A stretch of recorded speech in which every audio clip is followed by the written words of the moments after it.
Today I will be showing you how to fold an origami frog. If you notice here though, the paper is an 8.5 by 11 regular printer paper. As a kid growing up, I didn't have access to a lot of origami paper, so I had to make my own.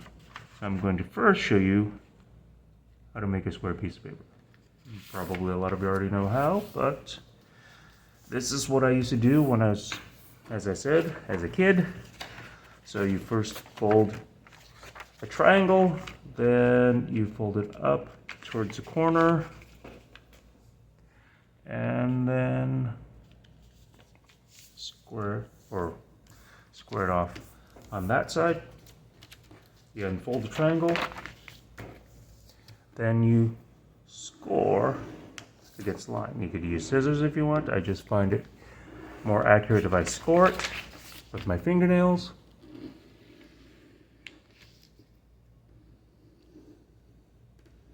Like so, and then gently pull the edges apart. Keep your finger braced at where you're going to tear to minimize unwanted tears, and there you go, square piece of paper. For the frog, first you have to fold the square into half, so it's now a rectangle. And then, I already have a crease there, so why don't we follow that? You want to fold the top half, triangle, open it back again, do it on the other side, and that is going to create these diagonal creases here. Now you can go straight to the next step by collapsing it, but I find it easier to flip it over and do a mountain fold down there. So now you have the diagonal with a reverse mountain fold here, and then now it's much easier to collapse that top half. There you go, there's the head of the frog.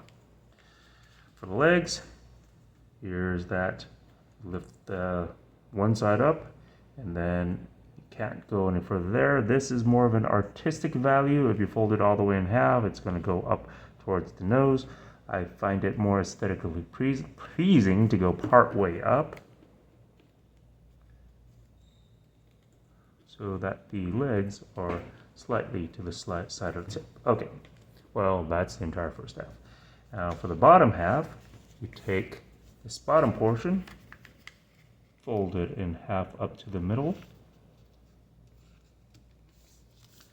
Then you do a book fold where you basically take the edges. So here's the head, that's the bottom part. Take the edge, fold it up the middle, and do the same for the other side. There you go. So this is what it should look like at this stage. There, and fold inwards. All right, now you fold it up one more time. So you folded it up twice, or 3 times if you include the book folds inwards. There. Now from this point, you have this flap. You fold it diagonal to form a triangle up towards the center, and then again on the other side. There. That leaves you this triangular point, and if you play around with the top, there's 2 layers, an outer layer and an inner layer. What you want to do with that outer layer is you pull it out to the side, and then you can just push it back down to form a diagonal crease there. Do it again on the other side.